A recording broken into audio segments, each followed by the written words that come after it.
இல்லை. என்னுடைய பட்டால் உங்களுடைய பாதங்களை துளைத்து நான் வருத்தாவதியாகப்பட்டவன். உங்களுடைய பாதமே என்று வணங்கி கண்ணே தேவி மணவாளனே மங்கையின் பாக்கியம் கணவனே கண் கண்ட தெய்வம் என்று காலையில் மாலையிலும் அனுதினமும் என் பாதம் அணிகிறாயே என்றென்றுமே நான் வணங்கக்கூடிய ஒன்னானப்பட்ட பரம்பொருளுடைய அருளை பெற்று என்ற ஒரு குறையும் இல்லாமல் இருவரும் சுகமாக வாழலாம் பெண்ணே. மண்ணே வாழ்ந்தவில்லை சொல்லி கோடைக்காலம் என்று சொல்லி நீங்க சொல்லக்கூடிய வார்த்தை என் மனதாக இருக்கின்றது. மன்னா இப்படியெல்லாம் சொல்லுவது போல நம்ம இருக்கிறோமா? நாதா நாதா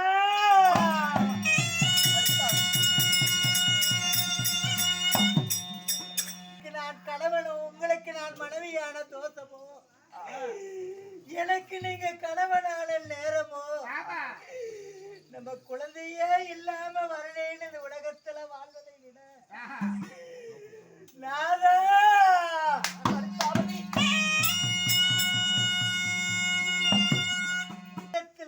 கொல்லி வைக்க ஒரு மகன் இருக்கிறதா, கொடமுடைக்கு ஒரு பிள்ளை இருக்குதா சாமி? எதை கண்டு மன்னா நம்ம மனம் தேர்வது? மன்னா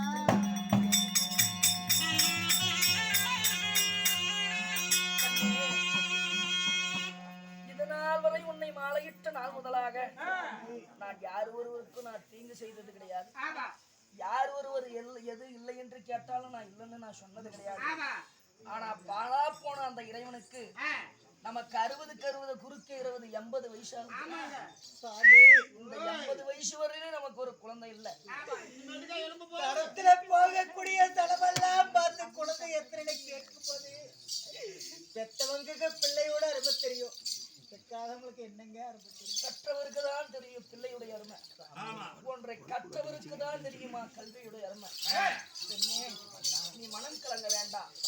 இன்று நான் ஒரு முடிவோடு வந்திருக்கிறேன். புள்ள இல்லாதனா என்ன ஆச்சு தெரியுங்க? சாமி உங்களுக்கு புள்ள இல்ல. ஐயா அம்மா 2 பேருக்கும் கொழுப்படிச்சுக்கிட்டு இனிமேட்டு புள்ள வரும்.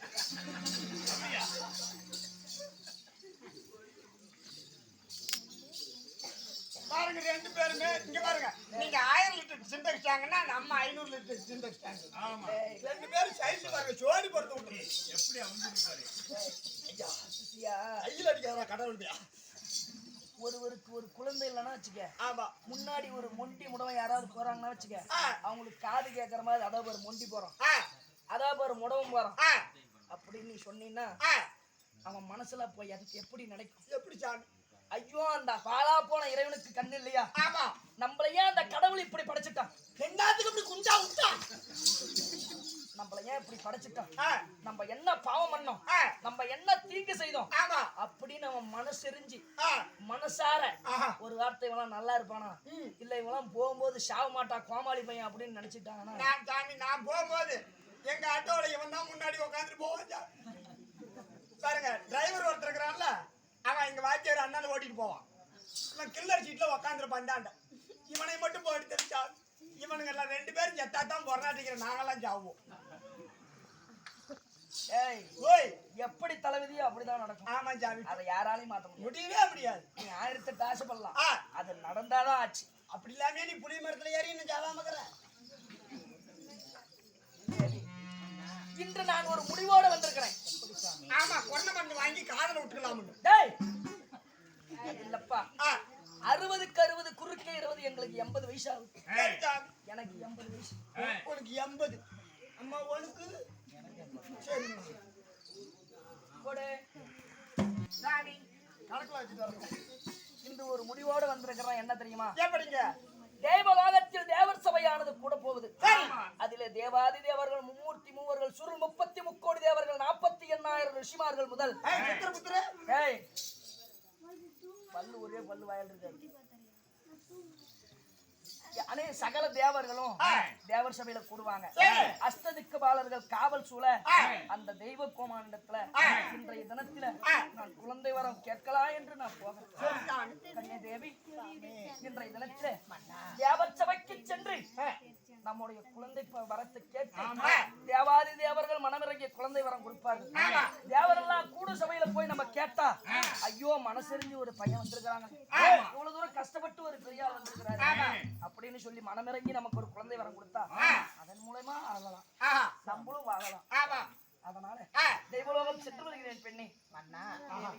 தெய்வலோகம் போவதாக இருந்தா நான் மனதில் ஒரு ஆலோசனையான வார்த்தை சொல்றேன், கேட்கிறீங்களா? என்ன சொல்கிறாய்?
தேவாதி தேவர்கள் பிரமுகமாக போய் நின்னா நீங்க கையேந்திதான் வரம் கேட்பீங்க. நான் முந்தாணி மடி ஏந்தி கேட்டா இளங்காத மனம் கூட இளங்கும், கலங்காத மனம் கூட கலங்கும், கல்லான மனங்கு கூட கலங்கும். அதனால நானும் கூட வரேங்க. கண்ணே தேவி, தேவாதி தேவர்கள் கூட கூடிய சபையில நான் போய் வரம் கேட்கும் பொழுது உன்னை அழைத்து செல்வதெல்லாம் பெரியதல்ல. அப்படி நான் போய்கிட்டு அங்க தேவலோகத்தில் இருக்கும் பொழுது நம்மை தேடி யாராவது ஒருவர் அருதேசி பரதேசி என்று சொல்லக்கூடிய யார் வந்தாலும் அவர் வந்து உன்னிடத்துல சாதம் என்று கேட்டா நீ போடணும். அதற்கு இங்கு ஒரு ஆள் இருக்கணும். ஏன்னு சொன்னா அனுதினமும் சிவனை பூஜை செய்யக்கூடிய நான் ஒருவருக்கும் துரோகம் நினைச்சது கிடையாது. வரவருக்கு அன்னம் என்று கேட்டால் நான் இல்லைன்னு சொன்னது கிடையாது. யார் வந்தாலும் சரி அவருக்கு அன்னம் அதை கொடுத்து அவருடைய பசியை தீர்க்கணும். அதனால நீ இங்கே இருப்பாய், நான் தெய்வலோகம் சென்று வருகிறேன். சொல்லக்கூடிய வார்த்தையை செவி மீது வச்சுட்டு நீங்க எப்படி சொல்றீங்களா அப்படியே சென்று வா தேவி. அப்படியே பல